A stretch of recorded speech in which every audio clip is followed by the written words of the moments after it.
àsìkò yìí o. Àtàwọn tó wà nílẹ̀ Oòduà àtàwọn tó wà káàkiri àgbáyé mo kí gbogbo yín o. Ẹ kú àsìkò yìí o. Ìrọ̀lẹ́ la wà nílẹ̀ Oòduà.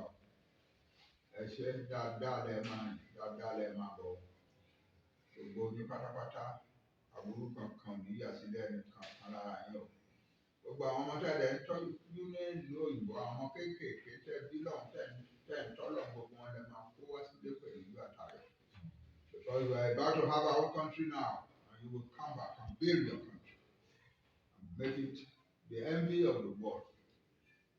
Lágbára Olódùmarè tó dá wa. Ọlọ́run ṣe fẹ́ fún àwa Yorùbá. Ọlọ́run ṣe fẹ́ fún wa láti ìbẹ̀rẹ̀ ayé nìyẹn. Àwa yàtọ̀. Mo kí gbogbo yín o. Ẹ ṣé o. Ẹ ṣeun Daddy. A gbọ́ wípé ìran Yorùbá ó ní Olódùmarè kọ́kọ́ dá. A gbọ́ wípé ìtàn tí ó sọ̀rọ̀ nípa ìran Yorùbá gan tó farahàn nínú Bible. Ṣé lóòótọ́ ni?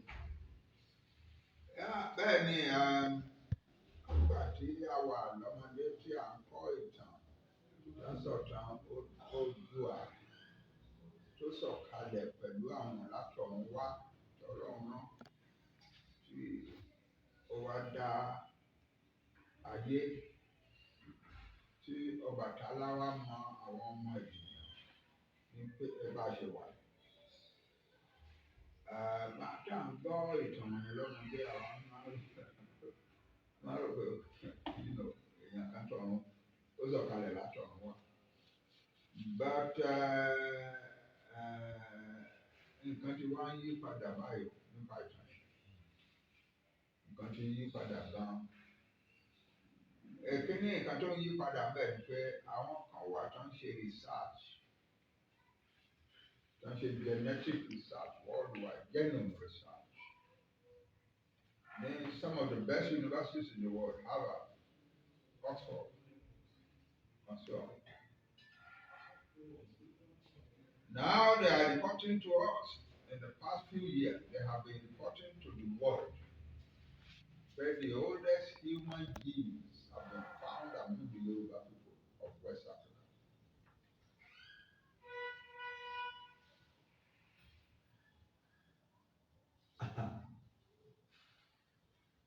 Even àwa tá a jẹ́ ọmọ Yorùbá tá a jẹ́ nìṣòro ẹ̀ náà kò yé wa bá a ṣe máa gbà á. So à ń yẹra fún mi. But now, because human genes are found among Yoruba people, also try to train your stock. Our ìtàn wa ni all over again. Then àwọn kìnnì kan ṣẹlẹ̀, àwọn òyìnbó tó kọ́ wá sí, tó kọ́ wọnú ilẹ̀ wa for about 3 or 4 centuries. Lẹ́yìn ìgbà táwọn òyìnbó wá níbi 1470 AD, 1470. Wọ́n wọnú ilé, à ń trade pẹ̀lú wọn létí omi ni. So wọ́n máa ìlú wa méjì mẹ́ta tó wà létí omi. Àwọn ìlú wa bí Èkó, àwọn ìlú wa bí Àjàṣẹ́, tí a ń pè ní Porto-Novo, wọ́n mọ̀ wọ́n. Wọ́n dẹ̀ ní nǹkan sọ pa wọn. But láti bí 1825, wọ́n wá bẹ̀ sí wọlé. Ẹni tó kọ́ kó wọn, àwọn tó kọ́ wá wọlé yẹn English military man kan, who became an explorer. Ṣé kò máa wádìí ilẹ̀ ayé káàkiri. Ó wá wọ́n wọlé ní Bàdàlú, òun àti tíìmù ní 1825 December 1825.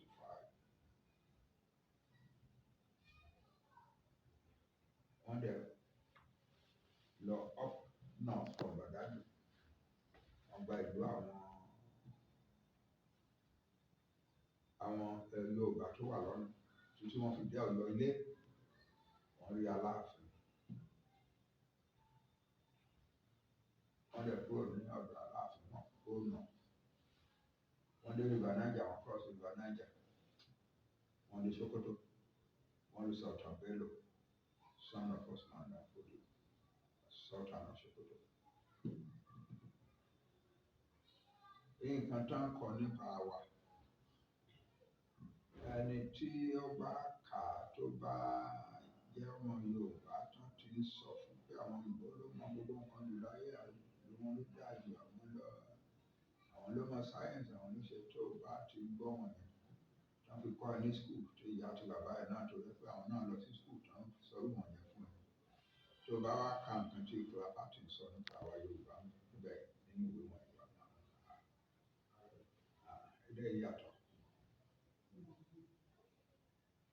Ó ní gbogbo ọ̀nà tí wọ́n ti ń lọ yẹn, ó ní tọ̀sán tòru ọ̀nà òkè ń dà. Àwọn traders máa ń wà lọ́nà ní their hundreds all the time. Àwọn tí àwọn bá travel bẹ́ẹ̀ pọ̀.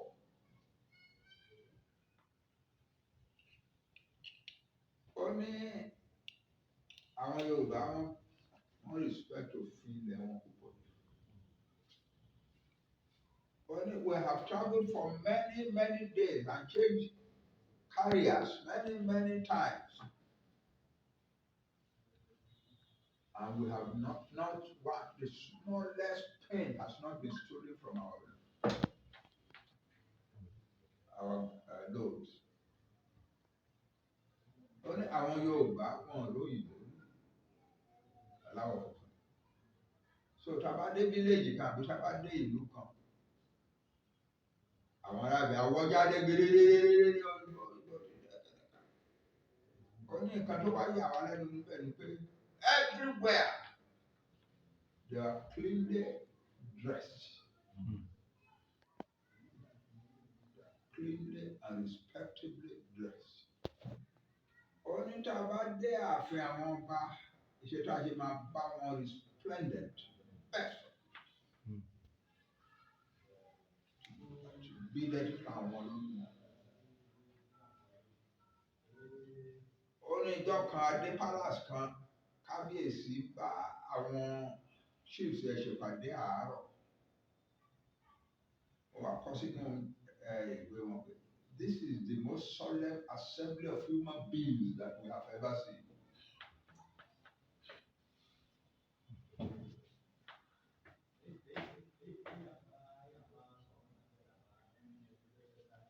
Ó ní lẹ́bẹ̀ẹ́ bá ọ̀nà all the way, oko iṣu, oko àgbàdo, oko ọ̀gẹ̀dẹ̀, oko ọ̀pẹ, oko ìlú fi ṣe àrò. Ó ń ṣe dáadáa ní some parts of Yoruba and the other parts. Ó ṣe dáadáa ní area Òṣogbo ju most other parts of Yoruba náà. Ìbí ẹ̀yẹn táwa Yorùbá máa ń sọ pé Òṣogbo ní ilé aró. Ibẹ̀ náà ti lọ ń ra ìlú.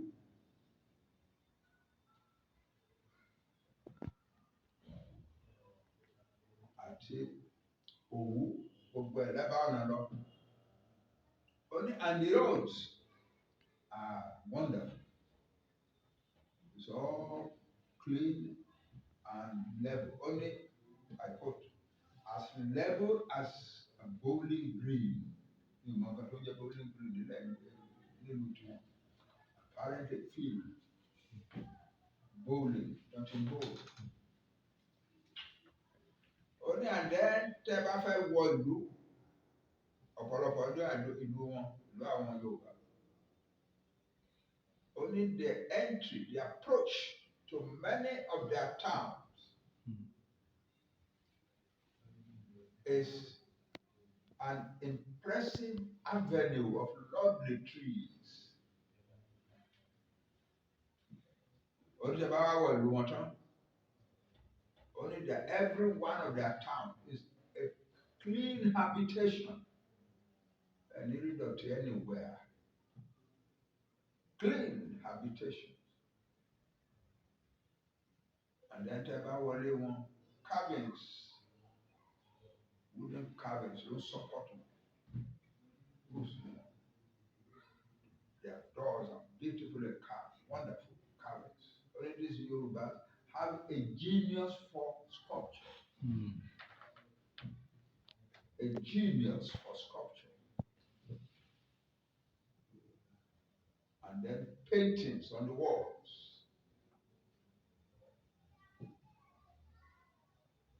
Murals on the walls. Another explorer, one William Clark, to Latin America as a missionary, so traveled to Yoruba land in the 1850s, and he wrote a book. Ó ní tí èèyàn bá jí láàárọ̀ nílẹ̀ Yorùbá, wà á rí àwọn traders ń jáde lọ. People taking the surpluses of their own production to go and sell in another town or village. So you see them all around. But there are people who do trading as a living and who travel long distances in Yoruba land and long distances beyond Yoruba land. Àwọn ìlànà ń pè ní alájàpá Yorùbá, alájàpá là ń pè.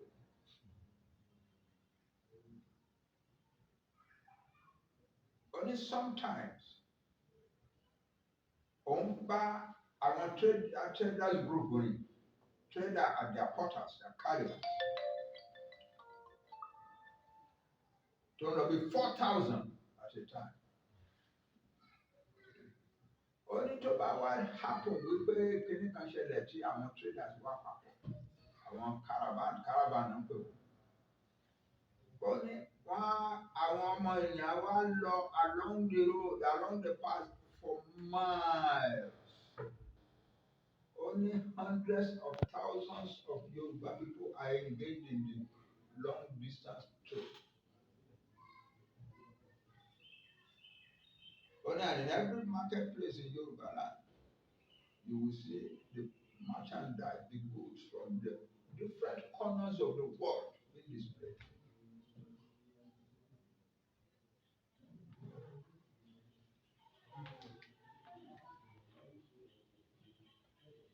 So we are beyond our Yoruba land for many centuries before now. Àwọn èèyàn wa ti máa ń lọ Yoruba traders go north to Mugbe country, Bàbà country, Hausa country. From there go along the Niger to what is now Burkina Faso, Mali, Upper Senegal, westward, eastwards, to the Lake Chad, to the land of the Kanuri of the Chad, and then beyond that to what became known as Darfur, across to Sudan. Today, there are estimated about 2 million Yoruba descendants living in Sudan. I think that it goes some takari lottery, highly priced, high lamasho, the rest of the black world in Europe. Aṣọ táwọn obìnrin ń, aṣọ táwọn ọkùnrin wà, gbogbo ẹ̀ àwa Yorùbá. But in many places, àwọn Yorùbá wò náà yẹn sábà dé nínú kó tán ìgbà táwọn bẹ̀rẹ̀ ìlú wà bí èèyàn wà bí wọ́n á dá àbàrẹ̀ kékeré sílẹ̀ ní kọ́nà kan lẹ́gbàá ọ̀nà tó bá yà á di marketplace. So many marketplaces like that were created by Yoruba.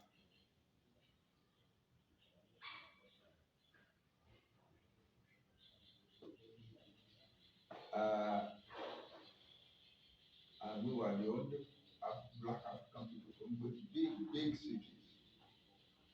So apart in 1825, only every short distance to come to a big town. Every short distance to come to a big town. Only to back kúrò ní ìlú kan báyìí. Tí o bá di pé ariwo ó ń disappear lọ lẹ́yìn ariwo ìlú mìíràn máa arise níwájú.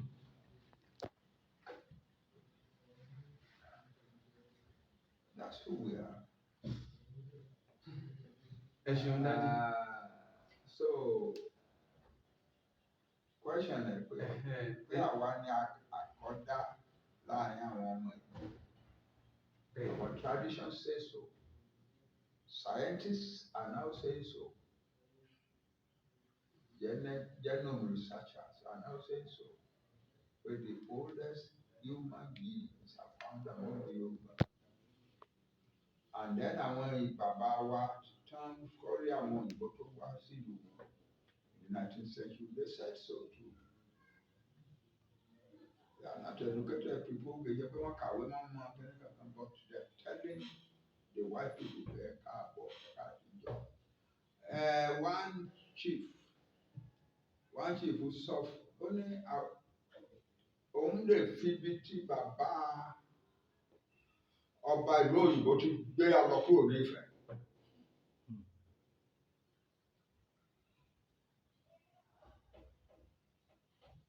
Sẹ́ríkì Ògúnṣígun from Ìjẹ̀bú-Igbó.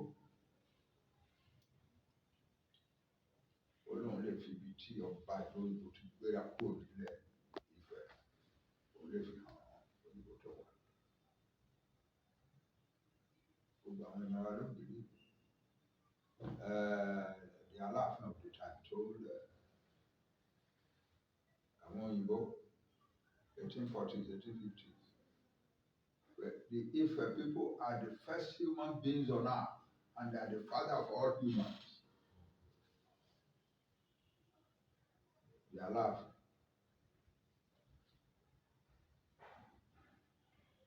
Missionary yẹn ó lọ sí meeting àwọn chiefs of Ibadan.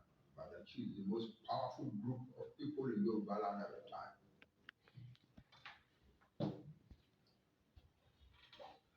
And they said to him, Ìbàdàn nílé gbogbo ẹni tí wá Ìbàdàn làwa ti wá ibi bánà wa tá à ń ká ìwọ ológun Ìbàdàn ti dé láti kọ́ka gbogbo yẹn Ifẹ̀ láti gbé wá.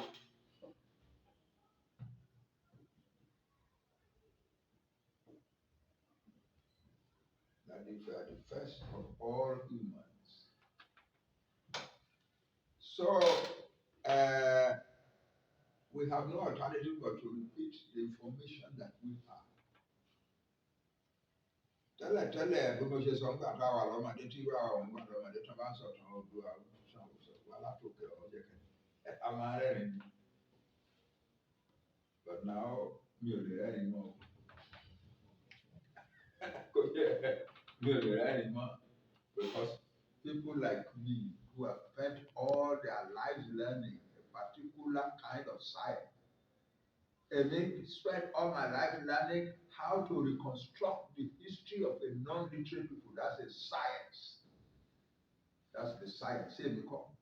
Àwọn kọ́ science pé wọ́n mú material kúrò lára ẹgbẹ́ èèyàn. Bóyá ìka ẹ̀ náà jà náà gé àbí wọ́n há wọ́n fẹ́ find out your genetic makeup. It's a great science. It's a new science in the world. And now they are saying the oldest human genes àwọn rí o, àwọn ti káàkiri gbogbo ayé o. They've been trying to read the oldest human genes nílẹ̀ Yorùbá o.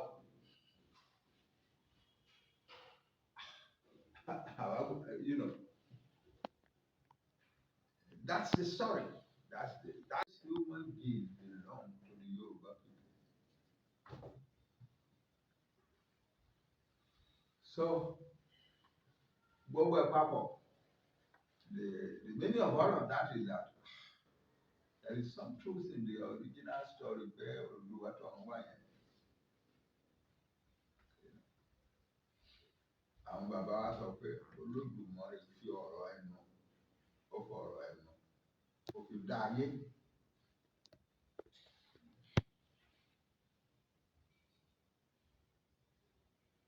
Nígbà tó dá ayé tán, tó rí pé ó ṣe kìkì omi, ó wá send àwọn kan wá látọ̀run. Àwọn wọ̀nyẹn wá ní the first humans in the world. The first Yoruba people. The first human beings. That is it. That's what we know. This is not conjecture or patriotic talk or anything. No, science. We're talking science, pure science.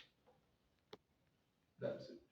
Ẹ̀sìn dáàdì, a gbọ́ nígbà kan nínú iṣẹ́ ìwádìí kan tí a ṣe wípé nígbà tí Nàìjíríà wà ní region pé Yorùbá was the second richest in the world. Ṣé lóòótọ́ ni? Jẹ́ kí n ṣe rí Ọlọ́run dá àwa Yorùbá pẹ̀lú àwọn agbára kan tó jẹ́ pé Nàìjíríà fẹ́ dojú ẹ̀ bolẹ̀ pátápátá a gbọ́dọ̀ jáde. Ara kan ọ̀pọ̀lọpọ̀ èèyàn rò pé nítorí pé corruption kan nìkan. Yes, the corruption is so terrible tó yẹ kí èèyàn sá fún lóòótọ́. Especially nígbà tó jẹ́ pé corruption yẹn ti tún wá káàtì àwọn ọmọ wa gan tó ń ṣèjọba. So corruption yẹn fẹ́ dojú ayé wa bolẹ̀ pátápátá. So ó yẹ ká sá fún. Tá a bá lá máa jókòó sínú Nàìjíríà kan láà kọ́ńkà yẹn àlè kọ́ńkà yẹn Nàìjíríà. It is too powerful.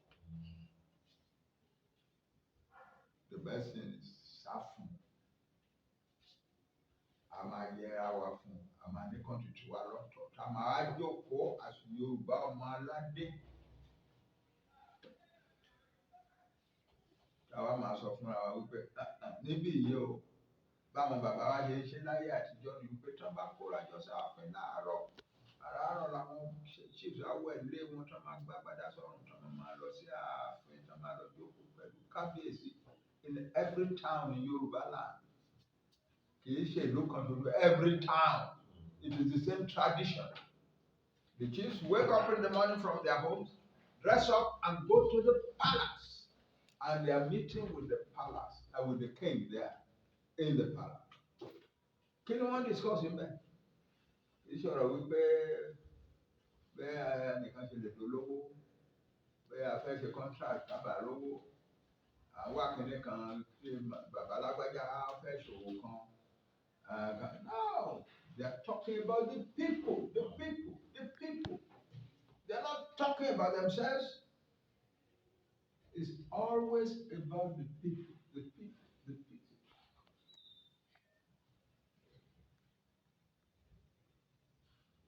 Bàbá wa Olówó ní kò sí nǹkan téèyàn jáde wá ṣe politics. Kálukú wa la kọ́ṣẹ́ tiwa, kọ́ṣẹ́ lọ́yà. Báyìí ìwọ kọ́ṣẹ́ history. Kò sí point pé à ń fi sílẹ̀ tó bá jẹ́ pé à ń wá tara wa lásán nìyẹn. Kúkú jókòó sí ibi àti rí tara wa already. Ṣùgbọ́n tó bá ti di pé o nọsẹ̀ síta o jáde kúrò nílé ẹ̀ ló fẹ́ ṣe politics àwọn you want to benefit the people ló jẹ́ bẹ́ẹ̀ o. Kò sí any other thing. The people, they are the only reason for politics.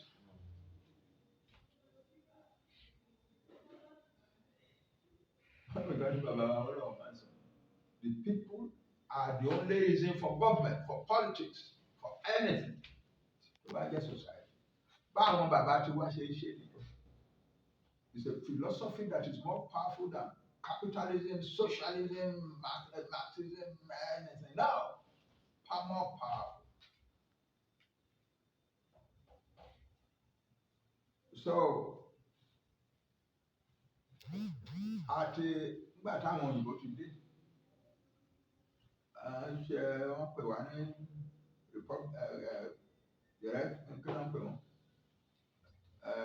Lagos Protectorate. Làwa ń jẹ́ náà ní àwa Yorùbá jẹ́ gbà tó yá wọ́n wá pa Lagos Colony and Protectorate of Lagos. Ìgbà tó yá wọ́n wá pawápọ̀ mọ́ àwọn East nǹkan wọ́n wá pè wá ní Southern Protectorate. 1914 wọ́n wá mú Southern Protectorate wọ́n wá papọ̀ mọ́ ti North wọ́n ní amalgamation.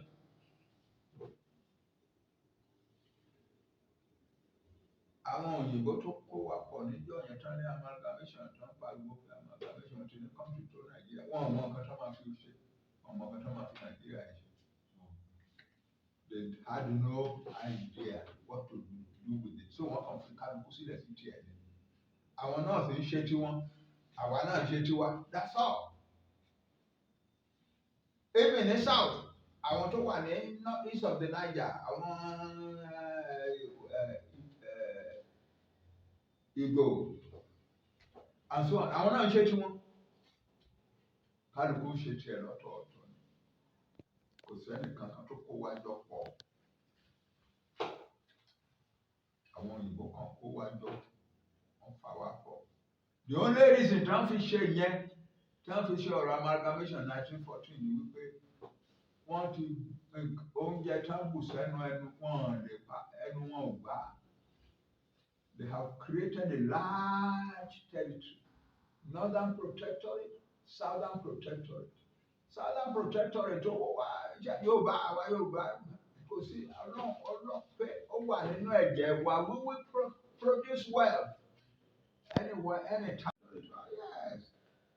Àlówó tán fi sanwó wọn. But àwọn náà kò nírú ẹ̀. They couldn't produce the money to pay their civil servants for the administration of their protectorate. Ọdọọdún náà máa apply sí colonial office nílùú òyìnbó pé kán jọ kán ràn wọ́n lọ́wọ́ kán send owó. Otherwise wọ́n ní lówó sanwó àwọn British officials tó wà nínú. Àwọn tó ń jẹ́ administration nìyẹn gbà yín.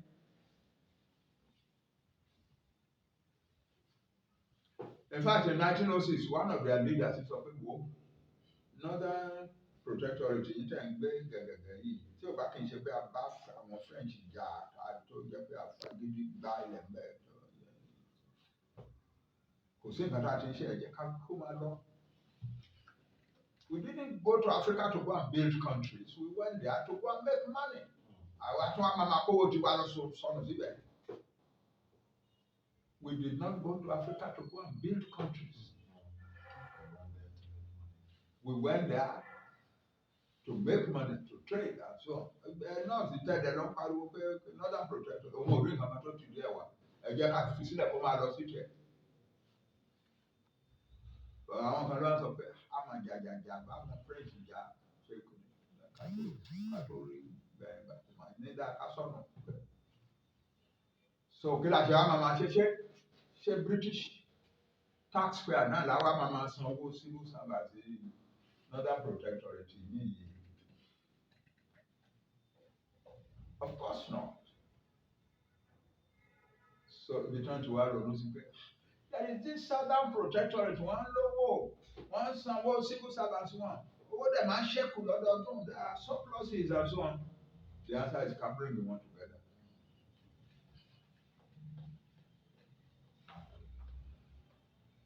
So now I go up in 1914. Actually, the arrangement was made in London in 1913 November. The palace of the King of England. But the king is authorized here. Only that is in 1913 November. But to the January 1, 1914, the Lugard, tó ń ṣe governor North. Tó jẹ́ pé South lọ́dọ̀ wa náà tí wọ́n kówó lọ sanwó gbogbo wọn. Ìgbà ló náà wá pé àwọn èèyàn pé àwọn fẹ́ ṣe amalgamation. Kì í ṣe amalgamation of our people, it's amalgamation of two British the administrations. Nígbà náà dẹ̀ pé ìwé tán máa ṣe amalgamation sí àwọn òyìnbó ti North àtàwọn òyìnbó ti South ló sáìn ní ẹ̀ kò sí dúdú kankan tó sáìn ẹ̀. Kò sí Yorùbá kankan tó sáìn kò tí ẹ̀ sí ipò kankan pé kábíyèsí wa bàbá wa Ládìgbòlù ó wà bẹ́ẹ̀ wọn ní kó wá fọwọ́ tẹ nǹkan kan wọn ní kó wá sáìn nǹkan kan wọn kàn fẹ́ kán rí nǹkan tó ṣẹlẹ̀ wọ́n pe bàbá wa kan lẹ́kọ̀ọ́ Àkíntòyé Àjàsá ó wà bẹ́ẹ̀ wọ́n kàn rí náà ni ìyẹ pé wọ́n sáìn anything.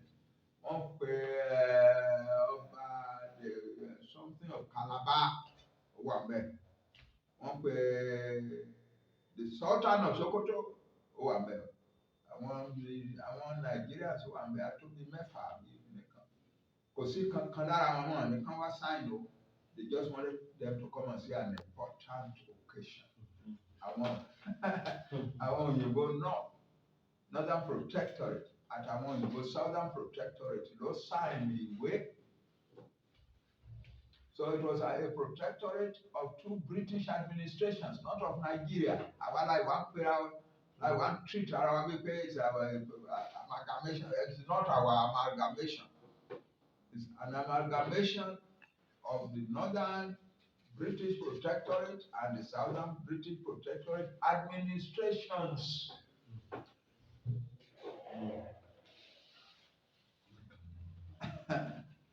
So, protectorate yẹn ò ní kankan ṣe pẹ̀lú àwa fúnra wa látẹnu ara wa bọ̀. Tá bá máa kúrò ńbẹ̀, á kúrò ńbẹ̀, a fẹ́ kúrò báyìí. A mọ̀ pé Nàìjíríà ti wá sọ pé àṣẹ kẹ̀kẹ́ kan ṣe àwọn àlèbà ẹ̀yà secession kankan. Nǹkan tí ẹ bá pè lórúkọ tó wù ní àwa ń lọ. That's our right in this world. We are going to separate our homeland from Nigeria. So ẹnìkan kan ò lè dẹ́rù bà wá ẹ̀yin ọmọ Yorùbá ẹ má bẹ̀rù. Ẹnìkan máa ṣe kò sí nǹkan tó máa ṣe. Àwọn kan ní bàbá jẹ́ ká tó jẹ́ àtẹ̀lé Biafra wọn ní ṣé Yorùbá ò yàtọ̀ sí ìbò mi? Ṣé bí wọ́n ṣe ń pẹ́ kùn náà ṣe ń padìyẹ ni?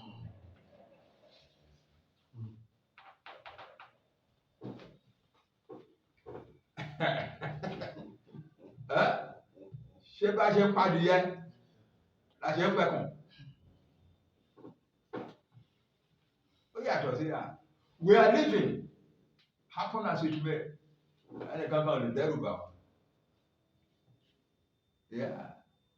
Àwa Yorùbá we have the capability Ọlọ́run fi sí wa lára láti bẹ̀rẹ̀ ayé wa.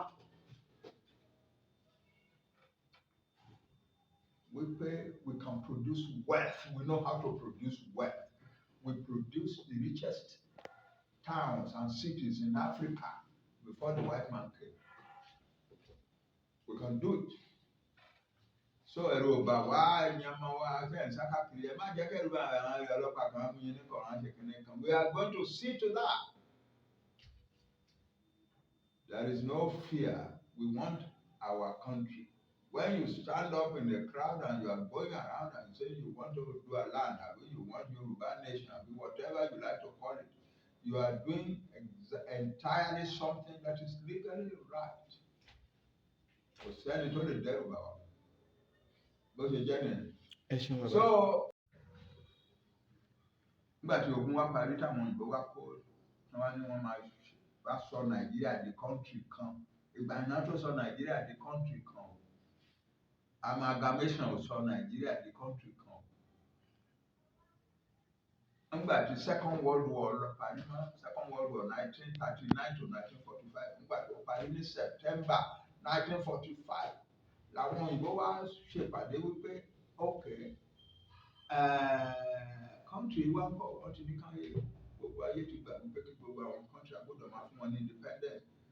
Àwọn òwúrọ̀ afẹ́ fún ní independence okay àpamọ́ kò ṣe kan. Ibi náà ti lọ wá dé kan nìyẹn. Wọ́n wá fún wa ní constitution. The Nigerian Federal Constitution 1949 to 1951. That the Richard's Constitution, Macpherson Constitution, the same thing, changed a little. Yeah. So, now the Western region, and the Western region to was of the second half of the South.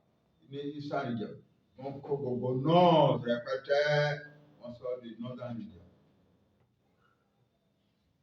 From day one, làwọn Yorùbá ti sá síwájú kọjá wọn lọ.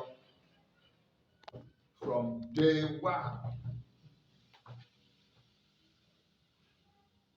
Láti ń ṣoríṣiríṣi táwọn yòókù ò tiẹ̀ náà lè ronú sí.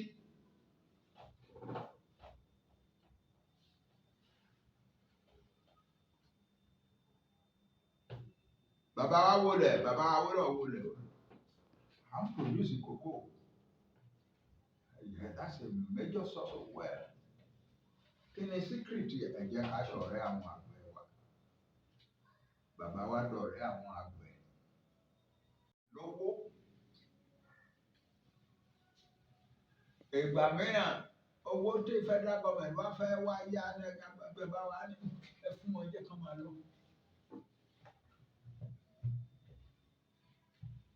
For instance, tó jẹ́ kí n lọ sí politics, mo fẹ́ kí Yorùbá lè máa fọwọ́ sọ̀yà láyé pé àwọn second to anybody. Nǹkan tí mo wá aṣọ àti politics ni.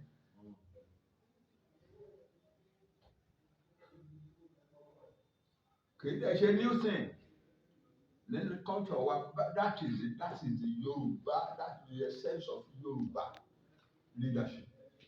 Okay. I want my people to be proud of themselves. Lísàbí tó léde àwọn Ọ̀yọ́ àti àwọn Ẹ̀gbá kúrò ní ìjọba Ọ̀yọ́. Nígbà tó máa sọ̀rọ̀, ó ní ṣé ẹmọ rísìn tó ń fi lọ́jà gbogbo ìjà tó ń jà yẹn. Ó wò ó káwọn obìnrin Ẹ̀gbá ká lọ ta obì wọn níbikíbi tó bá wù wọ́n kan free. Ó bá sẹ́ni tó lọ lẹ́nu Yorùbá kankan. Kán lọ kán bá wá dé, kán bá padà wá sílé kán wá máa owó obì wọn yẹn wá máa wọ aṣọ dáadáa nígboro ìlú ẹ̀. Nǹkan tó wà nìyẹn. Nǹkan tó jẹ́ kó já gbogbo ìjà tó ń jà nìyẹn. Nǹkan tó wà lọ́kàn mi nìyẹn. It's more like, it's almost like that with Bàbà. Bàbá máa ń sọ kò sí nǹkan tí Yorùbá àti òyìnbó lè ṣe táwa Yorùbá ò lè ṣe. Bóyá níjọ́ kan lè lọ kí bàbá máa mẹ́ṣí ká máa kọ́ máa sọ̀rọ̀ bẹ́ẹ̀. Kí ni òyìnbó fẹ́ ṣe táwa ò lè ṣe? Kò sí. Yeah. Ohun ò wá nǹkan kan ní politics.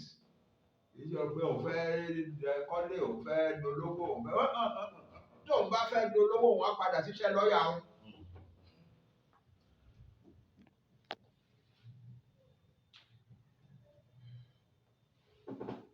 Ìgbà tó di premier àwọn civil servant wá dé wọ́n ní àwọn fẹ́ kọ́ premier's lodge. Ó ní kí ló ń jẹ́ premier's lodge? Wọ́n ní ilé tí premier màmá gbé, bàbá ìgbélé premier Western region wà. Ilé tẹ́ màmá gbé ilé ìjọba. Kí lẹ mí? Ṣé ilé tẹ́ ti wá bá òun yóò mọ̀ lè ṣèjọba mẹ́?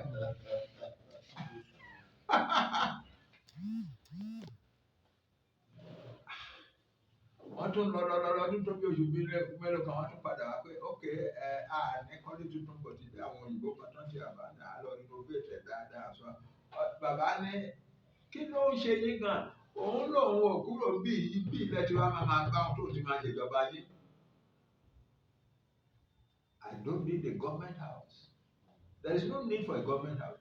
Tó òyìnbó bá wá tó bá lóun wá government house ó lẹ́tọ̀ọ́ ìkókè ìṣọmọ bíi. Ṣùgbọ́n ọmọ ibi ìná bí òun. We are going to create the situation where the rulers of Nigeria will behave like that and make their people proud. That is it. So, ó tọ́ra lówó, but bóyá àdáwà lówó ju mo mọ̀ wípé at some point àlówó ju Britain.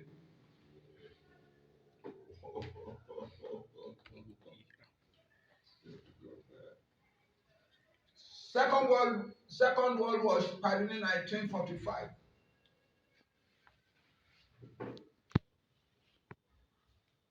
Àwọn British were ní wàhálà rẹpẹtẹ. Many of their cities were still in ruins from German bombs. They needed a lot of money. Ìyẹn máa ń bí wọn nínú pé Awólọ́wọ̀ kò sí nǹkan tó bá ti máa nǹkan tí ò bá ti wà in the interest of his people, you can never get him to do it. Láyé kò sí nǹkan náà lè àwọn ìkan lára àwọn kan mẹ́wàá ó ní àwọn máa ń ṣe nígbà táwọn high officials in British government bá ń ṣe láì gómìnà wà bẹ́ẹ̀ àṣeré wọn mọ̀ tí wọ́n yẹ̀wọ̀ ni wọ́n máa ń fa Awólọ́wọ̀ ṣe yẹ̀yẹ́ most of the time. Pé kò sí nǹkan tẹ́ ẹ lè fi fà mọ́ra, kò sí nǹkan tẹ́ ẹ lè fi dẹ́rù bá, kò sí nǹkan tẹ́ ẹ lè fi bribe ẹ̀. Sometimes it's not a complete African politician. Gbogbo African politician that lè tàn jẹ kó béèrè fún wọn kán lọ ṣèfẹ́ tá nǹkan tá a bá fẹ́ bọ̀dé eléyìí ní rárá. Awólọ́wọ̀ is not one of ẹ them. ṣeun dádì Eh? ẹ ṣeun dádì torí àkókò wa nípa Yorùbá Nation Radio TV ẹ bá wa sọ nǹkan fáwọn èèyàn wa nípa Yorùbá Nation Radio TV. A ti ṣètò Yorùbá Nation Radio and TV. Àbí kì í ṣe léètẹ́ gbé wá sí ní ìjọsìn Bẹ́ẹ̀ni. tí mo inaugurate. Now we are going to be working with it more strongly than before. Tí ìṣẹ̀ṣẹ̀ tó pẹ̀lú ẹ̀ bó ṣe yẹ ká ṣe ṣe. But nǹkan tó happen ni pé à ń ṣe restructure, revamping of YSDM. Ìyẹn dẹ̀ ti wá parí díẹ̀ báyìí. So it is time for the radio to stand in the forefront of our struggle. It will stand in the forefront of our struggle. Dẹ̀ ṣe àwọn rédíò kéékèèké mọ̀ tí a ṣe wá wọ̀nyí. Make sure pé àwọn èèyàn wá lè afford them. And jẹ́ kó wọ́ ẹ̀pọ̀. Because owó ò tẹ̀ sí nílùú báyìí. So I'll make sure àwa àwọn tó lówó tó lè ra bíi 5, 6, 7, 8 a lè pín fún àwọn yòókù. That's it. That's what we shall be doing. ẹ ṣeun. Okay. ó ti wá okay.